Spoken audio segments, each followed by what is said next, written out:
என் இனிய உலக தமிழ் மக்கள், அன்பு உடன்பிறப்புகள், நண்பர்கள் அனைவருக்கும் வணக்கம். நான் உங்கள் ஆறுமுகம் மாசிலாமணி. நமது சேனலுடைய பெயர் ஏஎம்வி மீடியா.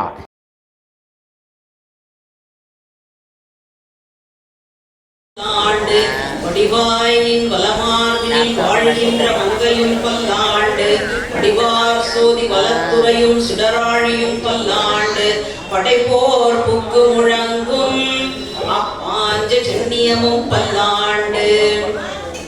ஒரு நல்ல அற்புதமான ஒரு வாய்ப்பு. எல்லாருக்கும் ஒரு புத்தாண்டு எப்படி வரும் அப்படின்றது அடியனுக்கு தெரியல. ஆனா அடியனை பொறுத்த வரைக்கும் ஒரு புதிய ஆண்டு அப்படின்னா இந்த கோவில்ல இந்த சொற்பொழிவோட தான் தொடங்குகின்றது. அப்படி ஒரு மங்களகரமான ஒரு வாய்ப்பை வருஷம் அடியனுக்காக ஏற்படுத்தி கொடுக்கக்கூடிய இந்த அமைப்பினருக்கு என் அடியனுடைய நெஞ்சார்ந்த நன்றியையும் வணக்கத்தையும் சொல்லிக் கொள்கின்றேன். ஐயா மருத்துவர் ஐயா மகாலிங்கம் ஐயா அவர்களை பத்தி சொல்லணும் அப்படின்னா, எல்லா இடங்களிலும் இருக்கக்கூடிய திறமைகளை எல்லாம் ஒண்ணு சேர்த்து ஒரு மேடையில கொண்டு வந்து அலங்கரிக்கணும். சுவைத்து பார்த்து இறைவனுக்கு ராமனுக்கு படைத்ததை போல இன்னைக்கு தேதியில இவங்க தான் பாடணும், அன்னைக்கு தேதியில இவங்க தான் பேசணும் அப்படின்னு வடிவமைக்கக்கூடிய ஐயா மோர்சிங் வித்வான் ஐயா கிருஷ்ணன் அவர்களுக்கும் அடியேன் வணக்கத்தை சொல்லிக் கொள்கின்றேன். இங்க மாரிமுத்து ஐயா அவர்கள் இங்கு திரளாக கூடியிருக்கக்கூடிய அடியார் குழுவினருக்கு அடியேன் வணக்கத்தை சொல்லிக் கொள்கின்றேன். தமிழ்நாட்டுல முதல் பெண் ஓதுவார் அப்படின்ற ஒரு பெருமை பெற்ற அருள்மொழி அம்மையார் அவர்கள் இங்கே வருகை புரிந்திருக்கிறார்கள். மணிவாசகர்னு சொல்லக்கூடிய மிக உன்னதமான பதிப்பகத்தினுடைய மேலாளர் அவர்களும் இங்கே வந்து வருகை புரிந்திருக்கின்றார்கள். இப்படி பல்வேறு தரப்பினர்கள் சூழ்ந்து இருக்கக்கூடிய ஒரு அற்புதமான வாய்ப்பு அடியனுக்கு கிடைச்சிருக்கு அப்படின்னு சொல்லி பார்க்கிறேன். இன்னைக்கு ஆண்டாளினுடைய திருக்கல்யாண வைபவம். இந்த திருக்கல்யாணம் நடக்குதுன்னா அதுக்கு பின்னாடி இருக்கக்கூடிய தாற்பயம் என்ன? அது மிக முக்கியமான நோன்பு. இந்த நோன்பு இருந்ததனால இந்த பயன் கிடைச்சது அப்படின்னு சொல்லுவோம் இல்லையா? அப்படி திருப்பாவைன்னு சொல்லக்கூடிய ஒரு நோன்பு இருந்ததனுடைய பயனாக ஆண்டாளுக்கு இன்னைக்கு திருக்கல்யாண வைபவத்தை நாம் அனுபவிக்கின்றோம். அப்போ பெண்களுக்கு மட்டும்தான் நோன்பா? உடனே ஆண்கள்லாம் அப்பா நமக்கு இல்லடா அப்படின்னு மகிழ்ச்சியா நழுவிட்டு போகலாம் அப்படின்னு நினைக்கிறோம் இல்லையா? இல்ல, மாணிக்க வாசகர் இதற்காகவே தன்னை பெண்ணாக நினைச்சுக்கிட்டு இறைவனை ஆணாக கருதி கொண்டு இறைவனோடு காதல் செய்யக்கூடிய பாடல்களைத்தான், பக்தி செய்யக்கூடிய பாடல்களைத்தான் திருவெம்பாவை அப்படின்னு அனுபவிக்கிறோம். அப்படிப்பட்ட பாவை பாடல்களை தான் நம்ம இன்னைக்கு தினம் அனுபவிக்க இருக்கிறோம். இந்த பாவை பாட்டினுடைய சிறப்பு என்ன? தாய்லாந்து நாட்டுல அந்த அரசர்களுக்கு பட்டம் சூட்டக்கூடிய விழா நடக்கும். முடிசூட்டு விழா, ராஜா ஆயிட்டாங்க அப்படின்னு சொல்லுவோம் இல்லையா? அந்த நேரத்துல பாடக்கூடிய பாடல்கள் தான் திருப்பாவையும் திருவெம்பாவையும். தமிழ் மொழி கடல் கடந்து, நாடு கடந்து, இனம் கடந்து பரவலாக உலகம் முழுக்க இருக்கு அப்படின்றதுக்கு இந்த பாவை பாடல்கள் மிகப்பெரிய சான்று அப்படின்னு பார்க்கலாம். இந்த பாவை பாடல்கள் எவ்வளவு செல்வாக்கூட இருக்கிறதுனால்தான் மற்ற அடியார்களும் அவரவர்களுடைய பக்திக்கு ஏற்ப பாவை பாடல்கள் அப்படின்னு பாடியிருக்கிறாங்கன்னு பார்க்கிறோம். அது என்ன பாவைன்னு சொல்றோம்? பாவைக்கு என்ன பொருள்? பாவைனா பெண்கள், பாவைனா அழகு அப்படின்லாம் சொல்றோம் இல்லையா? ஒரு பொம்மையை போல கடவுளுடைய உருவத்தை செய்து வைத்து அதற்காக பக்தி செய்யக்கூடிய பாடல்கள் பாவை பாடல்கள், அல்லது பெண்களாகிய பாவையர்கள் பக்தி செய்து பாடிய பாடல்கள் என்பதனால் பாவை பாடல்கள். நீங்க திருப்பாவை ஆகட்டும், திருவெம்பாவை ஆகட்டும், அந்த கடைசி வழிகள்ல எம்பாவாய் எம்பாவாய் அப்படின்னு முடியக்கூடிய ஒரு இடத்தை நம்ம பார்க்கிறோம். நமக்கு இந்த உலகத்துல ஏதாவது ஒரு விசேஷம் வருது அப்படின்னு சொன்னா நம்ம போடக்கூடிய வேலை ஒரு பாட்டை போட்டுருவோம். அன்னைக்கெல்லாம் கல்யாணம் முடிச்சுட்டு வராங்க அப்படின்னா அந்த மருமகள் வீட்டுக்கு வரும் பொழுது இந்த பாட்டு இல்லாம அந்த நிகழ்ச்சியே முழுமை பெறாது. மருமகளே மணமகளே வாவா, உன் வலது காலை எடுத்து வைத்து வாவா. அடியெல்லாம் நல்லா பாடுவேன், உங்க பொறுமையை சோதிக்க கூடாது அப்படின்றதுனால தான் பாடல. அதனால அந்த மணமகளே மருமகளே வாவா அப்படின்னு சொல்லிட்டு ஒரு அண்ணன் தங்கச்சி பாசம் அப்படின்னு சொன்னா வாசம் மலரணும். மலர்ந்தும் மலராத பாதி மலர் போல வளர்ந்த விழிவண்ணமே அப்படின்னு சொல்லிட்டு அந்த பாடல்களை. அடுத்ததாக ஒரு உத்வேகம் தரணும் அப்படின்னு சொன்னா அச்சம் என்பது மடமையடா இப்படின்ற பாடல்களை பாடும். அப்போ நம்முடைய வாழ்க்கைக்குள்ள பாடல்கள் பின்னி பிணைஞ்சு இருக்கு. இந்த பாடல்கள்ல நம்மள தெய்வ நிலைக்கு உயர்த்தக்கூடிய பாடல்கள் இருக்கா? கவியரசர் கண்ணதாசன் ஒரு பாடல் அமைக்கிறார். மனிதர் என்பவன் தெய்வமாகலாம், வாரி வாரி வழங்கும் போது வள்ளலாகலாம், வாழை போல தன்னை தந்து தியாகியாகலாம், உறுதியோடு விழுது போல ஒளியை வீசலாம். அப்போ மனிதனால தெய்வமாக முடியும், வள்ளலாக முடியும், இன்னும் பல்வேறு உயர்ந்த நிலைகளை அடைய முடியும். அந்த நிலைக்கு நமக்கு எது இருக்கு? எல்கேஜிக்கு படிக்கணும் அப்படின்னா இந்த பள்ளிக்கூடத்துல அப்ளிகேஷன் வாங்கிக்கோங்க அப்படின்னு சொல்லுவோம். கல்லூரிக்கு போகணும் அப்படின்னு சொன்னா இந்த கல்லூரிகள்ல போய் விண்ணப்பத்தை வாங்கிக்கோங்கன்னு சொல்லுவோம். நான் தெய்வமாகணும், நான் வள்ளலாகணும் அப்படின்னு சொன்னா அதற்கு என்ன விண்ணப்பம் இருக்குன்னு கேட்டா அந்த விண்ணப்பம் தான் திருப்பாவையும் திருவெம்பாவையும்.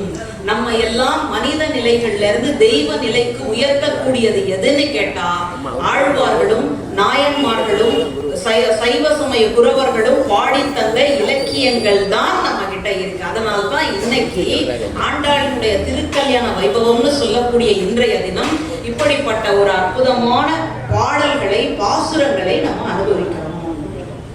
சரி, இந்த பாடல்கள் பிறந்ததனுடைய பின்னணி என்ன? திருப்பாவைக்கு மட்டும் அடியேன் விண்ணப்பிக்கலான்னு இருக்கிறேன். இந்த திருப்பாவை பாடுறதுக்கு முன்னாடி ஆண்டாளுக்கு திருப்பாவை பாடணும்னு தோணுச்சான்னு கேட்டா இல்ல. அந்த அம்மா பாவம் இந்த பூமி பிராட்டியினுடைய திருவுருவமாக வந்து அவதாரம் பண்றாங்க. அந்த அவதாரம் பண்றதுக்கு முன்னாடி என்ன நடந்தது அப்படியே நம்ம பிளாஷ்பேக்கு போறோம். அப்படியே பிளாஷ்பேக்கு போறோம். இப்போ ஸ்ரீவைகுண்டத்துல எம்பெருமான் நாராயணன் எப்படி இருப்பார்னா சயன திருக்கோலம் இல்லை, அமர்ந்த திருக்கோலம் தான். அந்த அமர்ந்த திருக்கோலத்துல ஒரு பக்கம் ஸ்ரீதேவி, பூதேவி, நீலாதேவியோடு. ஆண்களுக்கு எல்லாம் ரொம்ப சந்தோஷமா இருக்கும், வா அனுபவிக்கிறான் பா மனுஷன் அப்படின்னு. ஆனால் அந்த ஸ்ரீதேவி என்பது திருமகள், அதாவது செல்வத்தினுடைய ஒரு உருவம். செல்வத்துக்கு ஒரு உருவம் கொடுத்தா எப்படி இருக்குமோ அவங்கதான் திருமகள். நம்ம சாதாரணமா ஒரு மொழிக்கு உருவம் கொடுக்கறோம்னா பெண்ணினுடைய உருவத்தால தான் கொடுப்போம். ஒரு நதிகளுக்கு உருவம் கொடுக்கிறோம் அப்படின்னு சொன்னா ஒரு பெண்ணினுடைய உருவத்தை தான் கொடுப்போம். நம்ம இந்திய தேசத்தை கூட பாரத மாதா அப்படின்னு சொல்லி ஒரு பெண்ணினுடைய உருவத்துல தான் கொடுக்கிறோம். அந்த மாதிரி செல்வத்துக்கு ஒரு உருவம் கொடுத்தா, பணத்திற்கு ஒரு உருவம் கொடுத்தா என்ன உருவம் வரும்னா மகாலட்சுமியினுடைய திருவுருவம் தான் வரும். அடுத்ததாக பொறுமையினுடைய வடிவம். இந்த பூமி என்ன இவரு வடிவேலு சொல்லுவார் பாருங்க, எவ்வளவு அடிச்சாலும் தாங்குறான்னு சொல்றான், நல்லவன்னு சொல்றான்டா அப்படின்ற மாதிரி என்ன அட்டகாசம் பண்ணாலும் இந்த பூமி நம்மை பாதுகாத்து கொண்டிருக்குது இல்லையா? அதனால்தான் அந்த பொறுமை. அந்த பொறுமைக்கு ஒரு உருவம் கொடுத்தீங்கன்னா பூமி பிராட்டி பூதேவியாக ஒரு உருவம் உண்டு. அடுத்தது நீலாதேவி, அப்படியே அன்பினுடைய மொத்த உருவம். அம்மாவுக்கே சில நாள் கோபம் வந்துடும், ஓங்கி ஒரு அறை வைக்கலாமா முதுகுல அப்படின்ற மாதிரி ஆயிடும். அப்படிப்பட்ட நேரத்துல அன்பினுடைய வடிவம் தான் அந்த அறை கொடுக்கணும்னு நினைக்கிறோம் இல்லையா, ஒரு உத போடணும்னு நினைக்கிறோம் இல்லையா, அந்த மனத்தை மாற்றக்கூடியது அப்படின்னு சொல்லிருப்பாங்க. அவங்கதான் நீலாதேவி. ஸ்ரீதேவி, பூதேவி, நீலாதேவியோடு ஸ்ரீவைகுண்டத்துல எம்பெருமான ஆனந்தமா இருக்கிறார். ஆனா அவருக்கு மனசுக்குள்ள ஒரு வருத்தம், ஒரு பெரிய கஷ்டம். என்ன கஷ்டம்? 10 அவதாரங்களை பண்ணிட்டேன், ஆனாலும் கூட இந்த ஜீவாத்மாக்கள் இன்னும் ஸ்ரீவைகுண்டத்துக்கு வராமலேயே இருக்கே அப்படின்னு அவருக்கு ரொம்ப பெரிய வருத்தம். பிள்ளைகள் ஃபாரின்ல போய் வேலை பார்க்கும், ஃபாரின்ல போய் படிக்கும், ஃபாரின்லயே கல்யாணம் பண்ணிக்கும், ஃபாரின்லயே செட்டில் ஆயிடும். ஆனா அந்த பெற்றோர்களுக்கு ஒரு வருத்தம் இருக்கும் இல்லையா? நல்லதா இருப்பாங்க, ஆனாலும் அந்த பிள்ளைகளை நம்மளால பார்க்க முடியலையே, அந்த பிள்ளைகளோட நம்மளால இருக்க முடியலையே, அந்த பிள்ளைங்க நம்மளோட வந்து இருக்கலையே அப்படின்னு அந்த பெற்றோருக்கு ஒரு ஏக்கம் இருக்கு இல்லையா? அப்படிப்பட்ட ஏக்கம் தான் ஸ்ரீவைகுண்டத்துல எம்பெருமானுக்கு இருக்கக்கூடிய ஏக்கம். அதனால அவர் பாக்குறாரு, 10 அவதாரம் பண்ணியும் ஒன்னும் பயன் இல்லையே, என்ன பண்ணலாம் அப்படின்னு கேட்டா மனுஷனை கொண்டுதான் மனுஷனை முடிக்கணும். அந்த காலத்துலலாம் யானையை பிடிக்கிறதுக்கு ஒரு வித்தை வச்சிருந்தாங்க. இந்த ஆண் யானை இருக்கு இல்லையா, பெண் யானையை பார்த்தா அப்படியே மயங்கி நிக்குமா. அதனால யானைகளை பிடிக்கிறதுக்கு என்ன பண்ணுவாங்களாம், ஒரு பெரிய பள்ளம் தோண்டிடுவாங்க. அந்த பள்ளத்தின் மேல சருகுகளை எல்லாம் போட்டு மூடி வச்சிருவாங்க. அந்த பள்ளத்துக்கு இந்த பக்கத்துல ஒரு பெண் யானையை நிக்க வச்சிருவாங்க. ஆண் யானை பாக்குற மாதிரி அந்த பெண் யானையை நிக்க வச்சிருவாங்க. தமிழ்ல ரொம்ப அழகான சொல்லு உண்டு. ஆண் யானைன்னு சொன்னா களிறுன்னு சொல்லணும், பெண் யானைன்னு சொன்னா பிடின்னு சொல்லணும்.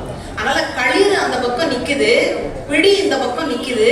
பிடிய பார்த்த உடனே அந்த அன்பின் மிகுதியால களிறு அப்படியே ஓடி வருது.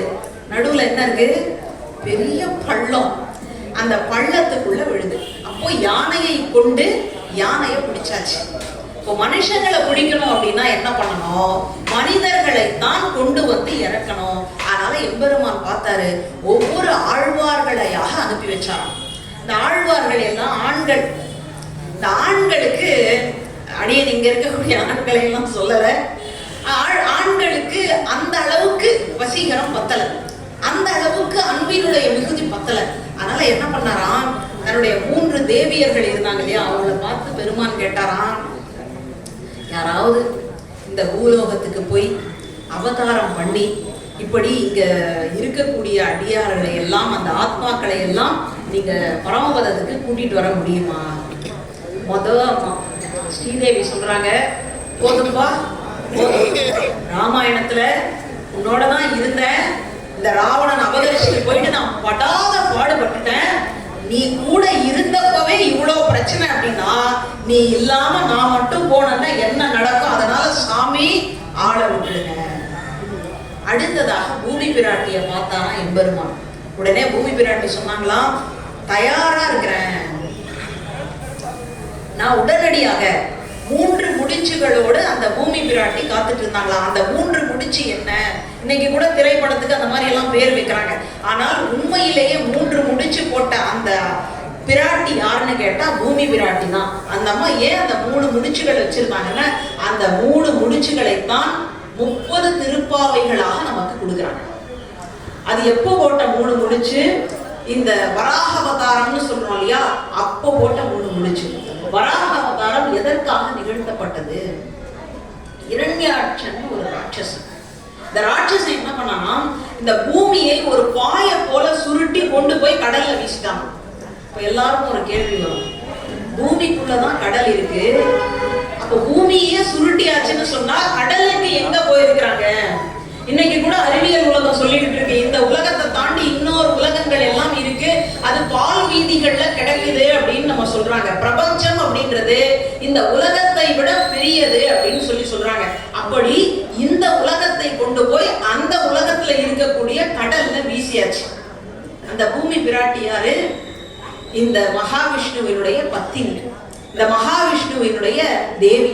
அதனால அந்த அம்மா ஓன்னு சத்தம் போட்டு அழுகுறாங்க, காப்பாத்துறதுக்கு யாரும் இல்லையா, என்னை மீட்பதற்கு யாரும் இல்லையா அப்படின்னு சொன்ன உடனே எம்பெருமான் வராக அவதாரம் எடுத்துட்டு வந்துட்டார். வராகம் என்றால் பன்றின்னு சொல்லுவோம். இன்னைக்கெல்லாம் பன்றி அப்படின்னு சொன்னா நம்முடைய முகம் எவ்வளோ அஷ்ட கோணத்துல சுருங்கும். ஆனால் அந்த ஒரு உயிரினத்துல கூட எம்பெருமான் எழுந்தருளி இருக்கின்றான் அப்படின்றது அவ்வளவு சிறப்பு. எல்லா உயிர்களிலும் நானே தான் இருக்கின்றேன் அப்படின்னு காட்டுவதற்காகத்தான் மீன் அவதாரம் மச்ச, கூர்ம அவதாரம் ஆமை, வராக அவதாரம் பன்றி, நரசிம்ம அவதாரம் மனிதனும் விலங்கும் கலந்த நிலை, இப்படி ஒவ்வொரு அவதாரமாக காண்பிக்கின்றான். அதனால எந்த உயிர்களையும் சிறியதாக நினைத்து கொள்ள வேண்டாம். ஆனால் தான் தமிழ் இலக்கியம் பேசுது, பெரியோரை வியத்தலும் இளமே, சிறியோரை இகழ்ந்தல் அதனினும் இளமே. பெரியவங்களை பார்த்தா ஆஹா அப்படின்னு வியக்கிறது இல்ல, அதை விட சின்னவங்களை பார்த்து இவ்வளவு குறைவானவர்களா அப்படின்னு நாங்க நினைக்கிறதும் இல்லை அப்படின்னு தமிழ் இலக்கியம் பேசுது. அதைத்தான் எம்பெருமான் நிரூபிச்சு காட்டுறார். ஒரு வராகமாக, ஒரு பன்றியாக வந்து அந்த கடலுக்குள்ள புகுந்து இரண்யாட்சனை கொன்று வதம் செய்து அந்த பூமி பிராட்டியை, அந்த பூமி பந்தை ஒரு சின்ன பந்தை போல தன்னுடைய மூக்கின் நுனியில வச்சுட்டு அப்படியே மேல எழுந்தார். யோசிச்சு பாருங்க, உலகளந்த திருமேனியத்தான் ரொம்ப பெரிய திருமேனின்னு நினைக்கிறோம். ஒரு அடியால மேல் உலகத்தை அளந்தார், இரண்டாவது அடியால கீழ் உலகத்தை அளந்தார். அப்போ எவ்வளோ பெரிய உருவம்னு நினைக்கிறோம். ஆனால் அப்படிப்பட்ட உலகத்தையே ஒரு பந்து மாதிரி மூக்கின் நுனியில வச்சுட்டு வெளியில வராருன்னா அப்போ அந்த வராகம் எப்பேற்பட்ட வராகமாக இருந்திருக்கும் அப்படின்றத யோசிச்சு பார்க்கறதுக்கே அவ்வளவு பரவசமா இருக்கு. அப்படியே இவர் மேல வரும் பொழுது அந்த அம்மா என்ன பண்ணிருக்கு, அப்படியே ஓடி வந்து கட்டி அணைச்சிட்டு அப்படியே தொம் தன தொம் தன தொம் தன அந்த மாதிரி வந்திருக்கணும் இல்லையா. அவர் ரொம்ப ஆசையோட எதிர்பார்த்துட்டு இருக்காரு. யாரு? பெருமான். ஆண்களுக்கு அப்படி ஒரு ஆசை உண்டு இல்லையா, அப்படி எதிர்பார்த்துட்டு இருக்கிறாரு அந்த அம்மா வரும், குறைந்தபட்சம் நம்மளை கட்டியாவது அணைச்சுக்கணும். ஆனா அப்பவும் அந்த அம்மா ஓன்னு அழுதுட்டு இருந்ததான். பகவானுக்கு ரொம்ப வருத்தம். இந்த அம்மாவை காப்பாத்துனதுக்கு சும்மாவே இருந்திருக்கலாம். வெளியூர்களுக்கு போனாங்கன்னா கணவன்மார்கள் ரொம்ப ஆசையா ஒரு புடவைய வாங்கிட்டு வந்து கொடுப்பாங்க. அதை பார்த்த உடனே இந்த கலர் தான் ஏற்கனவே இருக்கே அப்படின்னு சொன்னீங்கன்னு வச்சுக்கோங்களேன், அதோட அந்த கற்பனை முடிஞ்சு போச்சு. அந்த மாதிரி இந்த பூமி பிராட்டி என்ன பண்றாங்க அப்படின்னா அழுதுகிட்டே இருந்தாங்களாம். பெருமான் நினைச்சாரு காப்பாத்துனதுக்கு சும்மாவே இருந்திருக்கலாம், இதுல வேற வேஷம் வேற ஃபேன்சி ட்ரெஸ் வேற நான் போட்டு வந்துட்டேன் அப்படின்னு பெருமான் வருத்தப்பட்டு இன்னும் என்னம்மா பிரச்சனை உனக்கு அப்படின்னு கேட்கிறாங்க. அப்போ அந்த அம்மா சொல்றாங்க, அடியேனுக்கு ஒண்ணும் இல்லை சுவாமி, அடியேன் உங்களுடைய தேவி அப்படின்றனால சொன்ன உடனே வந்து காப்பாத்திட்டீங்க. ஆனால் இந்த உலகத்துல இருக்கக்கூடிய சர்வ உயிரினங்களும் பிரச்சனைன்னு குரல் கொடுத்தா நீங்க வருவீங்களா? இப்ப அம்மா எப்படிப்பட்டவள், அப்பா எப்படிப்பட்டவர் அப்படின்றத புரிஞ்சுக்கணும். தாயோடு அறுசுவை போம் அப்படின்றாங்க ஔவையார். அம்மா மட்டும் போயிட்டாங்க அப்படின்னா உணவு முடிஞ்சு போச்சு. 6 சுவை சொல்றோம் இல்லையா, இனிப்பு, கார்ப்பு, கசப்பு, இந்த மாதிரி அந்த 6 சுவைகளும் போயாச்சு. அதனால்தான் கல்யாணம் ஆன உடனே கூட ஆண்கள் என்ன சொல்றாங்கன்னா, எங்க அம்மா சமைச்சது மாதிரி இல்ல, இதை விட சொந்த காசுல சூன்யம் வச்சுக்கவே முடியாது. சரி சொல்லுங்க. ஆமா, அதனால அது ஏன் அந்த வார்த்தை வருது அப்படின்னு சொன்னா, அப்படித்தான் அவங்கதான் தாய் தான் முதல் உணவு கொடுக்குறோம். அந்த குழந்தை கருவுல வரும் பொழுதே அந்த குழந்தைக்கு உணவு தேவை அப்படின்றதுக்காக இறைவன் என்ன பண்றான், அதனுடைய மார்புல பால் சுரக்கக்கூடிய தன்மையை உற்பத்தி பண்றான் இல்லையா. அப்போ ஒரு குழந்தை, ஒரு உயிர் இந்த உலகத்துக்கு முதல்ல வந்த உடனே முதல்ல உணவு கொடுப்பது யார் என்று சொன்னால் தாய் தான். அதனாலதான் தாய் இல்லையா. அப்போ இந்த அம்மா வந்து நினைக்கிறாங்க, என்ன காப்பாத்திட்டீங்க, சரி இந்த உலகத்துல இருக்கக்கூடிய உயிர்களை எல்லாம் காப்பாத்துவீங்களா அப்படின்னு கேட்ட உடனே பெருமான் சொல்றாரு, நான் ஏதோ வேஷம் போட்டிருக்கேன்னு நினைச்சுக்காத, நான் ஏதோ திடீர்னு புறப்பட்டு வந்திருக்கிறேன்னு நினைச்சுக்காத, இப்போ சொல்லுவது சத்தியம். என்ன அப்படின்னு கேட்டா, யார் ஒருவர் தன்னுடைய புத்தி, மனம், இந்திரியம் சரியாக இருக்கின்ற பொழுது என்னுடைய திருநாமத்தை சொல்கின்றார்களோ, உடனே அந்த அம்மா ஒரு முடிச்சு போட்டுடுச்சு. இன்னைக்கு கூட நம்ம பெண்கள் வீட்டுல பாத்தீங்கன்னா அடியனெல்லாம் எடுத்துக்க முடியாது. அடியெல்லாம் வீட்டுக்கு போனா நைட்டி தான், அதுதான் தேசிய உடைய மாறி போச்சு. அந்த காலத்துல பெண்கள்லாம் பாத்தீங்கன்னா எதையாவது மறந்துடக்கூடாது அப்படின்றதுக்காக புடவை தலைப்புல ஒரு முடிச்சு போட்டு வச்சிருப்பாங்க. கடைசியில அந்த முடிச்சையே மறந்துடுவாங்கன்னு வச்சுக்கோங்களேன், அது வேற. அதனால இந்த அம்மா என்ன பண்றாங்க, ஒரு முடிச்ச போட்டாங்க. என்ன முடிச்சு? திருநாமத்தை சொல்லுவது. இரண்டாவது பார்க்கறாங்க என்ன அப்படின்னா, எந்த ஒருவர் என்னுடைய திருவடிகளுக்கு மலர்களால் அர்ச்சனை செய்கின்றார்களோ. நம்ம ஏன் கோவிலுக்கு வரும்பொழுது பூ வாங்கிட்டு வரோம் இல்லையா? இவரு பீமன் இருக்கான் பாருங்க, ரொம்ப சிறந்த பக்தர். ஒரு நாள் இந்த அர்ஜுனன் கைலாசத்துக்கு போறாரு. கைலாசத்துக்கு போகும்பொழுது என்ன நினைச்சிட்டு போறாருன்னா, இந்த உலகத்திலேயே என்ன மாதிரி ஒரு பக்தன் உண்டான்னு நினைச்சிட்டு கைலாசத்துக்கு போறாரு. கைலாசத்துக்கு போனா கூடையா அப்படியே வண்டியா பூக்களை கொண்டு வந்து கொட்டிக்கிட்டே இருக்கிறாங்க. யாருடா இவ்வளவு பூக்களை அனுப்பிச்சிருக்கிறாங்க அப்படின்னு சொல்லி அர்ஜுனனுக்கு ஒரு பெரிய ஆச்சரியமா போயிடுச்சு, ஒரு பெரிய குழப்பம்.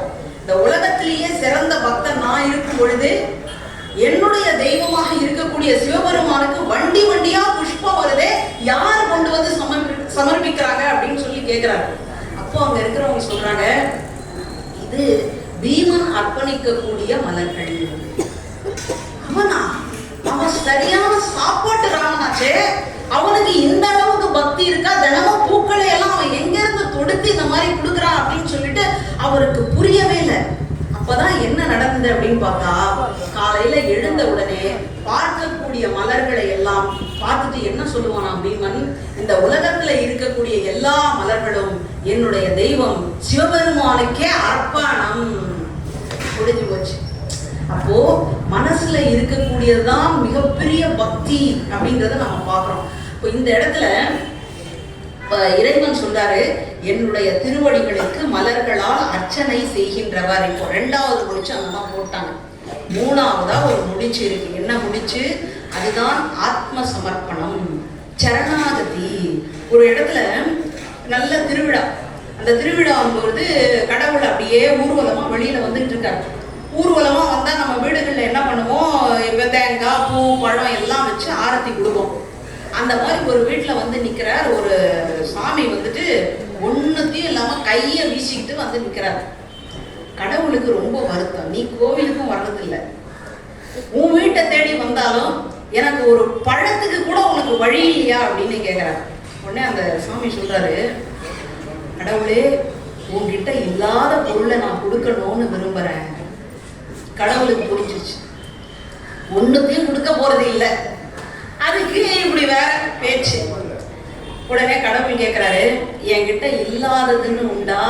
இந்த உலகத்தை படைக்கிறேன், உயிர்களை படைக்கிறேன், அதற்கான படையெடுக்கக்கூடிய எல்லா காரியங்களையும் நான் தான் பண்றேன்.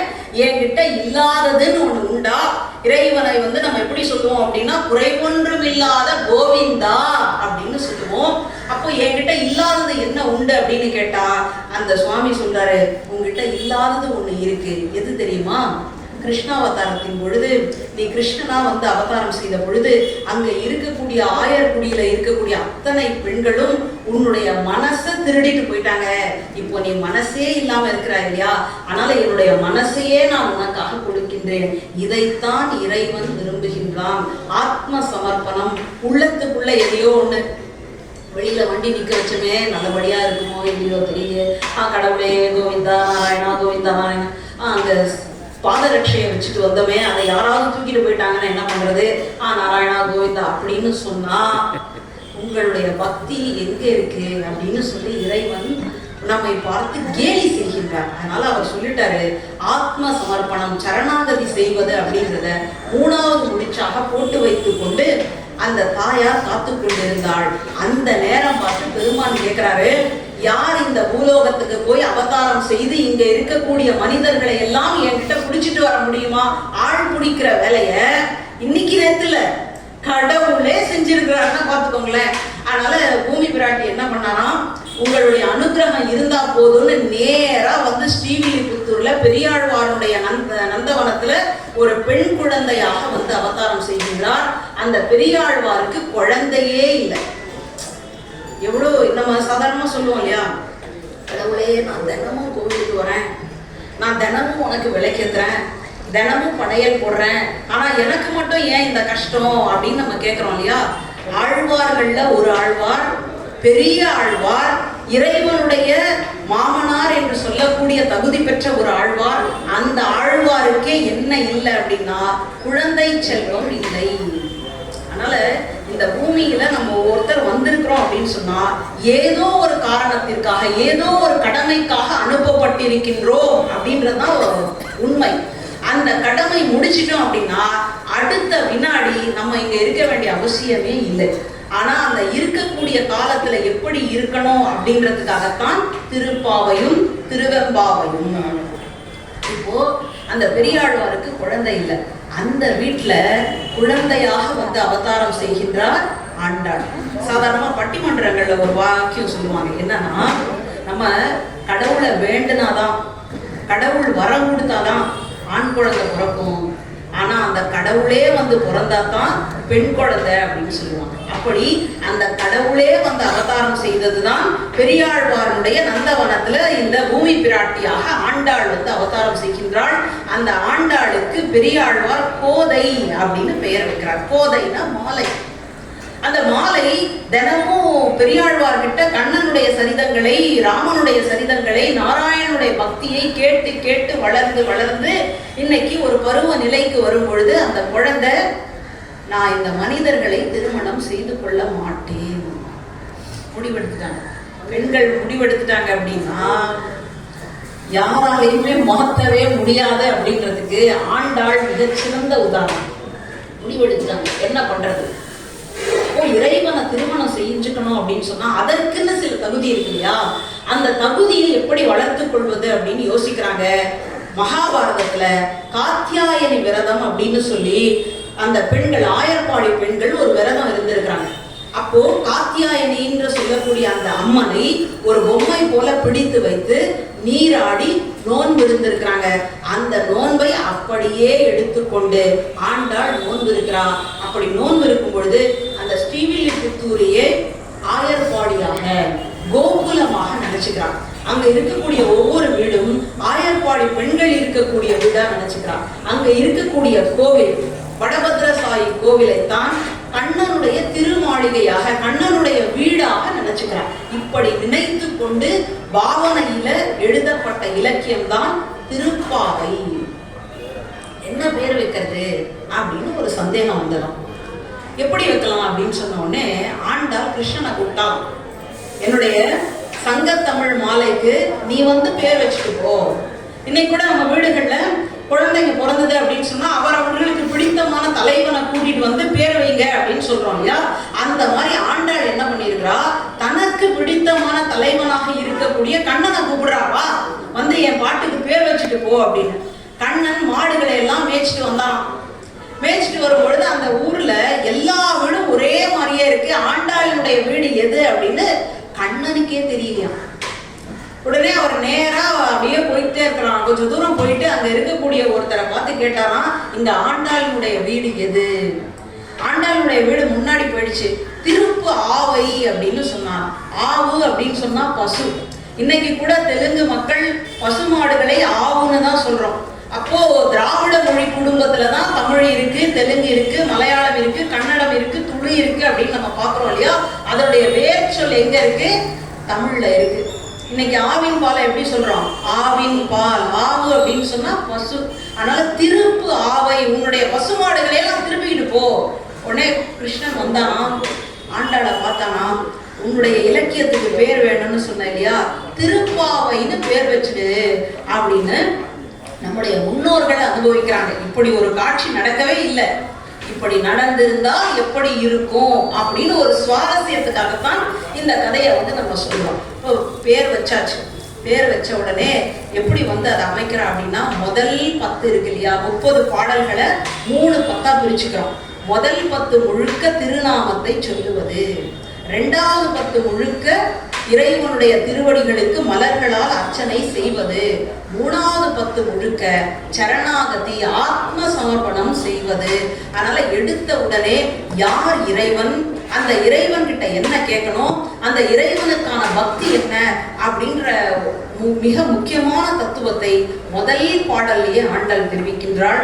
மார்கழி திங்கள் மதி நிறைந்த நன்னாளால் நீராட போதுவீர் போதுமெனோ நேரிடையீர் சீர்மல்குமாய் பாடி செல்வச் சிறுமீர்கள் ஊர்வேல் கொடுந்தொழிலன் நந்தகோபன் குமரன் ஏறார்ந்த கண்ணி யசோதை இளம் சிங்கம் கார்மேனி செங்கண் கதிர்மதியம் போல் முகத்தான் நாராயணனே நமக்கே பறை தருவான் பாரோர் புகழ படிந்தேலோ ரம்பாவாய் அப்படின்னு ஆண்டாள் அனுபவிக்கின்றாள். இந்த இறைவனுக்கு என்ன பெயர் அப்படின்னு கேட்டா நாராயணன். நாரா அயனன். நாரா அப்படின்னு சொன்னா இந்த உலகத்துல இருக்கக்கூடிய உயிர்களினுடைய தொகுதின்னு அர்த்தம். அந்த தொகுதிகளுக்கெல்லாம் அயனமாக, அயனம்னா ஆதாரம், ஆதாரமாக இருக்கக்கூடியவன் எம்பெருமான் அப்படின்னு எடுத்த முதல் பாசுரத்திலேயே வெளிப்படுது. இதுதான் தமிழ் பாசுரத்துக்கும் வடமொழி வேதத்திற்கும் இருக்கக்கூடிய வித்தியாசம். வேதங்கள் என்ன பண்ணுது, வெளிப்படையாக இதுதான் அப்படின்னு சொல்றதில்லை. இப்படியும் இருக்கலாம், அப்படியும் இருக்கலாம், நீ எப்படி புரிஞ்சுக்கிறியோ அப்படி புரிஞ்சுக்கோ அப்படின்னு குழப்பி குழப்பி வைக்கிறதுனால தான் வேதங்களை நம்மளால பின்பற்ற முடியவில்லை. அதற்காகத்தான் நமக்கு ஆழ்வார்கள் பாசுரங்களை கொடுத்திருக்கின்றார்கள். இப்ப எல்லாத்துக்கும் நம்ம வாழ்க்கையில இருக்கக்கூடிய எல்லா நிகழ்ச்சிகளுக்கும் ஒரு பாட்டு இருக்கு. நம்மை தெய்வ நிலைக்கு உயர்த்தக்கூடிய பாட்டு தான் ஆண்டாளினுடைய திருப்பாவையும் மாணிக்க வாசகருடைய திருவெம்பாவையும்னு பார்க்கிறோம். இப்படி ஆண்டாள் பாடிட்டாலியா, அதே போலவே மாணிக்க வாசகர் எப்படி பாடுறாரு?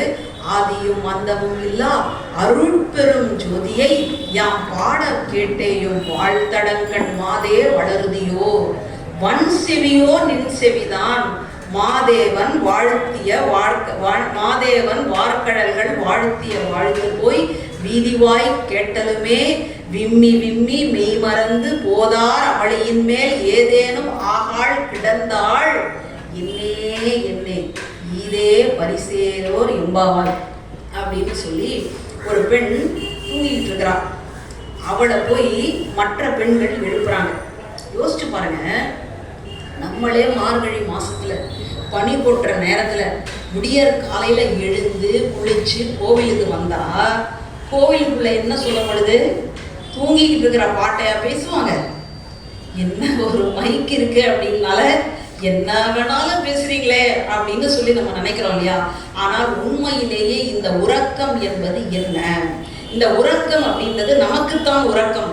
ஆனால் அடியார்களுக்கு அது என்னன்னா, அவர்கள் தியானத்தின் மூலமாக இறைவனை தரிசித்துக் கொண்டிருக்கின்றார்கள். ஒன்றிய மனசுல இறைவனை பார்த்துட்டு இருக்கிறாங்க. அதனால இறைவனை தனித்து அனுபவிக்கிறது அப்படின்றது நம்முடைய தத்துவமே கிடையாது. ஏதாவது ஒரு நல்ல பொருளை நம்ம வாங்கி இருக்கிறோம் அப்படின்னு சொன்னா பக்கத்து வீட்டுல போய் சொல்றோமா இல்லையா? எதிர் வீட்டுல வாங்கிட்டாங்க, மேல் வீட்டுல கூட வாங்கிட்டாங்க, உங்க வீட்டுல இல்லையா டேபிள் மேட் அப்படின்னு சொல்லி விளம்பரப்படுத்துறாங்க. அப்படின்னா என்ன அர்த்தம்? ஒரு நல்ல பொருள் இருக்கு, ஒரு நல்ல உணவு இருக்கு அப்படின்னு சொன்னா அதை மற்றவர்களோடு பகிர்ந்து உண்ணுதல் என்பதுதான் தமிழர்களுடைய பண்பாடு.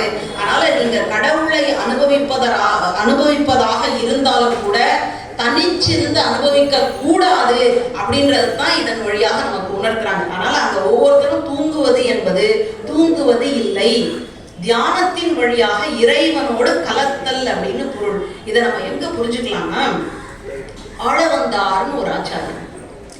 ஆளவந்தார் யார் அப்படின்னா இந்த ராமானுஜருடைய ஆச்சாரியருடைய ஆச்சாரியர், குருவோட குரு. நமக்கு ஒரு காலகட்டங்கள்ல இன்னைக்கு நம்ம திருப்பாவை எல்லாம் பாடுறோம் இல்லையா, அதெல்லாம் காணாம போயிடுச்சு. 4000 திவ்ய பிரபந்தம்னு சொல்றோம் இல்லையா, திருப்பல்லாண்டு, குலசேகர ஆழ்வார் பாடியது, இது எல்லாமே காணாம போயிடுச்சு. அப்போ அதை மறுபடியும் கொண்டு வரணும்னா யார் கொண்டு வர முடியும்னா அதற்காக வந்தவர் தான் நாதமுனிகள்னு சொல்லக்கூடிய ஆச்சாரியர். நீங்க ரொம்ப வருஷத்துக்கு முன்னாடி மதத்தில் புரட்சி செய்த மகான்னு ஒரு தொடர் பார்த்திருக்கலாம். டாக்டர் கலைஞர் எழுதிய அந்த தொடர், அதுல நாதமுனிகளினுடைய கதைகளை எல்லாம் போட்டிருப்பாங்க. அந்த நாதமுனிகள் கோவில்ல இருந்து தரிசனம் பண்ணிட்டு இருக்கும் பொழுது திடீர்னு ஒரு குழுவினர் வந்து பாடுறாங்க. என்ன பாசுரம் பாடுறாங்கன்னா, நம்மாழ்வார் எழுதிய திருவாய்மொழி. அந்த திருவாய்மொழியை பாடிட்டு 1000த்துள் 10 அப்படின்னு பாடுறாங்க. இந்த 1000 பாடல்கள்ல இந்த 10 நான் பாடி இருக்கிறேன் அப்படின்னு சொல்லி பாடுறாங்க. அப்படி கேட்ட உடனே நாதமுனிகள் கேட்கிறாரு, 1000த்துல இந்த 10ன்னு சொன்னீங்களே, அப்போ 1000 எங்க? ஒரு பழம் இந்தா இருக்கு, இன்னொரு பழம் எங்க அப்படின்ற மாதிரி 1000த்துல ஒரு 10 பாடிட்டீங்க, மீதி 10 எங்க அப்படின்னு கேட்கிறாரு. ஆனா வந்தவங்க நல்லவங்க, அதான் இது அப்படின்னு சொல்லல. அவங்க என்ன சொல்றாங்க, எங்க பெரியவங்க இதை மட்டும்தான் எங்களுக்கு சொல்லி கொடுத்தாங்க, இதுதான் எங்களுக்கு தெரியும், மற்றது எங்களுக்கு தெரியாது. அப்படியா இதை எங்க போய் தேடுறது அப்படின்னு சொன்னா, மதுரகவி ஆழ்வார் இருந்தார் இல்லையா, அவரை நோக்கி நீங்க தியானம் பண்ணீங்கன்னா, இந்த மதுரகவி ஆழ்வார் நம்மாழ்வாருடைய சீடர், சிஷ்யர். அவரை பத்தி அவர்கிட்ட போய் நீங்க கேட்டீங்கன்னா தெரியும். அப்போ என்ன பண்றாங்க, நம்ம மதுரகவி ஆழ்வார் எழுதிய கண்ணினஞ்சிறுத்தாம்புன்னு பாசம். கண்ணினஞ்சிறுத்தாம்பினால் கட்டுண்ண பண்ணிய பெருமாயன் என்னப்பனில் நன்னி தென்குருவோர் நம்பி என்ற கால் அன்னிக்கும் அவதூறும் என்னாவுக்கே அப்படின்னு. இந்த மதுரகவி ஆழ்வாருக்கு தெய்வமே கிடையாது, தெய்வம் எல்லாமே நம்மாழ்வார் தான். என் குரு தான் எனக்கு தெய்வம் அப்படின்னு வாழ்ந்தவர். அதனால இந்த பாசுரங்களை 12,000 முறை பாடுறார். இப்படி ஒரே மாதிரி உட்கார்ந்துட்டு. அடியன் ஏதோ பெருமைக்காக கீழே உட்கார்றேன்னு சொல்லிட்டார். கீழே உட்கார்ந்ததுக்கு அப்புறமா தான் இங்க மறுத்து போகுது, இங்க மறுத்து போகுது, இப்படி இருக்கு. ஏன்னா நம்ம நாற்காலியில உட்கார்ந்து பழகிட்டோமா, இது ஒரு பக்கம். ஆனால் இந்த 11 பாசுரங்களை ஒரே அமர்வுல உட்கார்ந்து 12,000 முறை சேவிக்கணும்னா அவருக்கு யோகம் தெரியாம முடியாது. இன்னைக்கு நம்ம யோகா கிளாஸ்க்கெல்லாம் போறோம். நம்ம கப்பல் போலும் தெரியல யோகாசன ஆலயம்னே இருக்கு. அந்த யோகா தெரியல அப்படின்னு சொன்னா அவரால் அப்படி உட்கார்ந்து பாடி இருக்கவே முடியாது.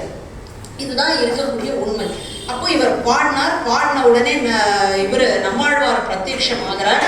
நம்மாழ்வார் வந்த உடனே என்ன வேணும் அப்படின்னு கேட்கிறார். எனக்கு திருவாய்மொழி வேணும் அப்படின்னு கேட்கிறார். திருவாய்மொழி என்ன, மற்ற 1000களையும் கொடுக்குறேன் அப்படின்னு சொல்லி அந்த 4000த்தையும் நாதமுனிகளுக்கு கொடுத்திருக்கார். அதனால்தான் நாதமுனி அவர்களுக்கு 4000 கொணர்ந்த நாதமுனிகள் அப்படின்னு ஒரு பட்டப்பெயர் உண்டு. அப்படித்தான் இந்த இது நமக்கு கிடைச்சிருக்கு. அந்த நாதமுனிகளுடைய பெயர் தான் ஆளவந்தார். இந்த ஆளவந்தார் அடுத்த ஆளவந்தாருடைய சீடர் பெரிய நம்பிகள். அந்த பெரிய நம்பிகளினுடைய சீடர் தான் ராமானுஜர்னு பார்க்கலாம். இப்போ ஆளவந்தார் அங்க ஸ்ரீரங்கத்துல மிகச்சிறந்த குருவாக இருக்கிறார். அப்போ அங்க ஒரு ஆச்சாரியன் என்ன பண்றாருன்னா, எப்போ தியானத்திலேயே இருக்கக்கூடியவர். அவர் இறைவனை நேருக்கு நேரம் அனுபவிச்சுட்டு இருக்கிறார். இப்படி தியானத்தின் வழியாக, யோகத்தின் வழியாக அப்படி அனுபவிச்சுட்டு இருக்கும் பொழுது கடவுள் அவரையே பார்த்துட்டு இருப்பாராம். அந்த நேரத்துல வெளியில இருந்து ஆளவந்தார் உள்ள வரார்.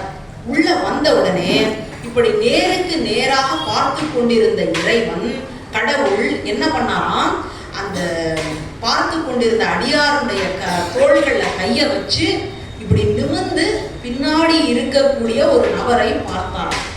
பார்த்த உடனே இந்த அடியாருக்கு புரிஞ்சிருச்சு, வந்திருக்கிறது வேற யாரும் கிடையாது, நாதமுனிகளினுடைய வம்சத்துல ஒருத்தர் வந்திருந்தால் ஒழிய கடவுள் நம்மளை மீறி இன்னொருத்தரை பார்க்க மாட்டாருன்னு நினைச்சுட்டாராம். அப்போ வந்திருக்கக்கூடியது ஆளவந்தாரான்னு கேட்கிறாராம். ஆம் சுவாமி அப்படின்றாராம் ஆளவந்தார். வந்திருக்கிறது ஆளவந்தார் அப்படின்றத திரும்பி கூட பார்க்கல, அப்படியே ஞானத்தின் வழியாக தெரிஞ்சுக்கிறார். ஆனாலும் கூட ஆளவந்தார் இந்த தியான கலையை, இந்த யோக கலையை கத்துக்கணும் அப்படின்னு சொன்னா கடைசி வரைக்கும் முடியல அப்படின்றதுதான் நமக்கு கிடைக்கக்கூடிய வரலாறு. ஏன்னா கடவுள் நினைச்சிருக்கிறான் தியானம், யோகா இது எல்லாம் தனிப்பட்ட நிலையில கடவுளை அனுபவிப்பது அது நமக்கு வேண்டாம். நம்ம கூடி இருந்து குளிர்ந்தேலோர் அன்பாவாய் தான் நம்முடைய பண்பாடு. அதனால தனித்தனியாக அனுபவித்தல் அப்படின்றது நம்முடைய மரபே கிடையாது. அப்படின்றதுதான் அந்த யோகத்தை நம்ம ரொம்ப சிறப்பாக இன்னும் வெளியில கொண்டு வரல அப்படின்னு பாக்குறோம். இன்னைக்கு யோகம் இதெல்லாம் கொண்டு வராங்க. நம்ம பெற்றதாக எது இருக்கின்றதுன்னு கேட்டா இறை தத்துவம். அதனால வள்ளலார் அனுபவிக்கிறார் அருட்பெருஞ்சோதி. அந்த ஜோதி எப்படி இருந்ததுன்னு கேட்டா, எது முடி எது தலைன்னு தெரியல, எது அடி எது திருவடின்னு தெரியலன்னு இருக்கக்கூடிய ஒரு ஜோதி பிழம்பு. அதனாலதான் நம்ம தீபம் ஏற்றக்கூடிய ஒரு திருவிழாவை கொண்டாடுறோம். திருவண்ணாமலையில அண்ணாமலையாருக்கு அரோகரான்னு சொல்றோம் இல்லையா, அதனுடைய தத்துவம் என்ன அப்படின்னு கேட்டா, இறைவன் அப்படியே ஜோதி பிழம்பாக நிமிர்ந்தான். ஏன் அந்த மாதிரி நிமிர்ந்தான்னு கேட்டா, பிரம்மாவுக்கும் விஷ்ணுவுக்கும் ஒரு போட்டி, யாரு பெரியவங்க. இன்னைக்கு தான் நம்ம அந்த மாதிரி அடிச்சுக்கிறோம் போல இருக்கு. என்ன என் பேர் முதல்ல போட்டாங்களா, உன் பேர் முதல்ல போட்டாங்களா, உன் பேர் தானே போட்டாங்க, நீயே போய் செஞ்சுக்கோ அப்படின்னு இன்னைக்கு நம்ம சொல்றோம் இல்லையா. இதுக்கெல்லாம் முன்னோடி யார் அப்படின்னு பார்த்தா இந்த பிரம்மாவும் விஷ்ணுவும். இவங்க 2 பேரும் அடிச்சுக்கிறாங்க யாரு பெரியவங்க. சரி, அப்போ ஒரு அம்பையர் வேணும், ஒரு நடுவர் வேணும். யார்கிட்ட போலாம், சிவபெருமான் கிட்ட போலாம். சிவபெருமான் ஒரு போட்டி வைக்கிறார். என்ன போட்டி, நான் இப்போ ஜோதி வடிவமா வரப்போறேன், என்னுடைய முடியையோ என்னுடைய அடியையோ யார் பார்த்துட்டு சொல்றீங்களோ அவங்க தான் பெரியவங்க. 2 பேரும் ஒத்துக்கிட்டாங்க. போட்டிக்கு 2 பேரும் ஒத்துக்கிட்டாங்க.